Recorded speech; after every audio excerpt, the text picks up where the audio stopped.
আমাদের সমাজে অনেক লোক রয়েছেন যারা নারীদের ইসলামিক পর্দা প্রথাকে বাধা হিসেবে দেখেন।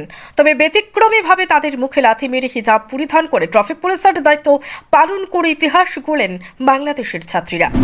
আমাদের সমাজের কিছু সংখ্যক মেয়েরা কিছুটা শিক্ষা অর্জন করার পর নিজেকে পশ্চিমা বিশ্বের নোংরা সংস্কৃতির সাথে তুলনা করে ছোট কাপড় পরিধান করতে চায়। তবে এক্ষেত্রে হিজাব পরিধান করে ব্যতিক্রমীভাবে গোটা বিশ্বে একই বার্তা দিলেন বাংলাদেশের হিজাবি শিক্ষার্থীরা। দেশ সংস্কার থেকে শুরু করে সমাজের ভালো কাজ করতে যে পর্দা প্রথা কোনো বাধা হয়ে দাঁড়ায় না, তা আবারও দেখিয়ে দিলেন এই মেধাবী শিক্ষার্থীরা। অনেকে প্রশ্ন তুলেন, ইসলাম নারীদের কোনো অধিকার দেয়নি, শুধুমাত্র তাদেরকে পণ্য হিসেবে ব্যবহার করেছে। কিন্তু বাস্তবে ইসলাম নারীদের সবকিছুর অধিকার দিয়েছে, শুধুমাত্র পর্দা প্রথাকে বাধ্যতামূলক করেছে। এবার আসুন তাদের মনোবল বাড়াতে এবং তাদের এই কাজকে সম্মান জানিয়ে তাদের কাছে পৌঁছে দেই আজকের এই প্রতিবেদন। বাংলাদেশের ছাত্রছাত্রীরা দীর্ঘদিন আন্দোলন করে শেষ মুহূর্তে স্বৈরাচারী শেখ হাসিনাকে দেশ ছাড়া করে একটি নতুন স্বাধীন বাংলাদেশ তৈরি করেছেন। আর এই আন্দোলনে ছাত্ররা তো ছিল ঠিকই, তবে মেয়েরাও কোনো অংশে কম ছিল না।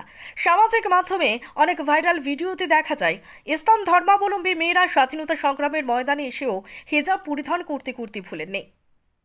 ইসলামের প্রতি কতটা সম্মান থাকলে একজন মানুষ যেখানে মৃত্যুর কোনো নিশ্চয়তা নেই সেখানেও ইসলামকে অনুসরণ করতে ভুলেনি, তা দেখে গা শিউরে ওঠে।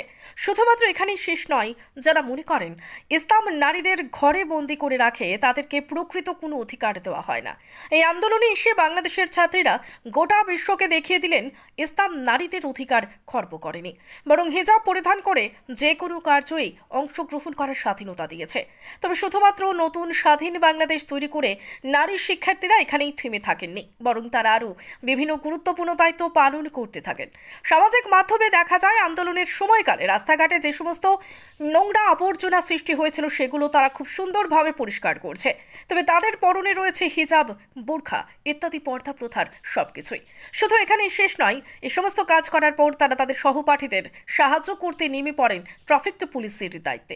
ট্রাফিকের মতো কঠিন দায়িত্বটি পালন করতে পুলিশরা যেখানে হিমশিম খায়, সেখানে অত্যন্ত সুন্দরভাবে ট্রাফিক পুলিশের দায়িত্ব পালন করছেন এই সকল হিজাবি পরিধানকারী শিক্ষার্থীরা। তাদের এই দুঃসাহসের কার্যটি দেখে অনেকেই প্রশংসার জোয়ারে ভাসাচ্ছেন তাদেরকে।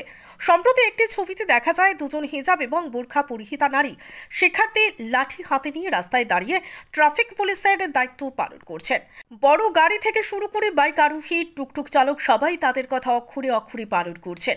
আরও একটা ছবিতে দেখা যায় একজন মেয়ে শিক্ষার্থী হিজাব পরিধান করে মুখে মাস্ক লাগিয়ে একটি ছাতি হাতে নিয়ে ট্রাফিক পুলিশের মতো দায়িত্ব পালন করছেন।